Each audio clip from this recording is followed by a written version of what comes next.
mid. Both sideways pushing for C9 too. They have that tower behind them for safety. Now they're sieging mid, so they're using triple pressure on all the lanes. Oh, be careful. Here. Here's the jump in. It's a two-man ult. He catches balls. Sneaky is out. There's a turret alive, though. They got to be careful. A big knockback, and that's the kill into Morgana. Azir goes down as well, but the dunks are coming through. A double kill for balls. A triple kill for balls. Holy cow. C9 got to get Pentakill! Pentakill for balls. Holy cow. That's why he's been picking Darius. Cloud9 have 3 members alive. And what an aggressive use of Flash ulti there for Incarnation. He knew he would drop in the fight, but he would generate so much damage for resets on both Sneaky and Balls. And it means they might win the game right now. Look at the respawn timers. 30 seconds. Would you believe it? This is the group where 3 teams could have taken first place, but it's Cloud9 who did it. The 4th that no one counted in. The 7th place North American LCS team. The Cinderella story is still alive. They are undefeated in the World Championship, and Cloud9 are 3-0.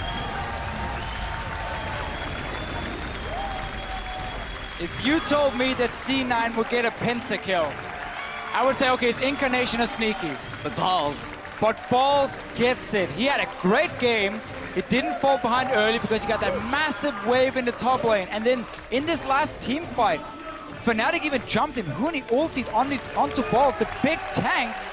But then we see the power of Darius. Once he gets rolling in those fights, he gets the first kill, second kill, third kill, fourth, and then the pentakill in the end. C9 finally feel like a team again.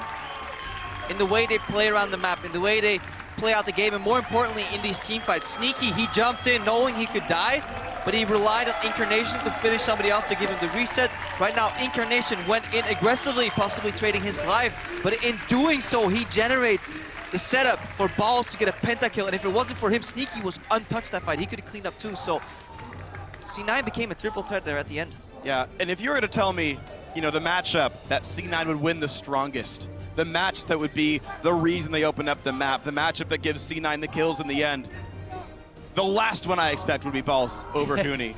Huni with the very, very, very brave Yasuo into Darius pick.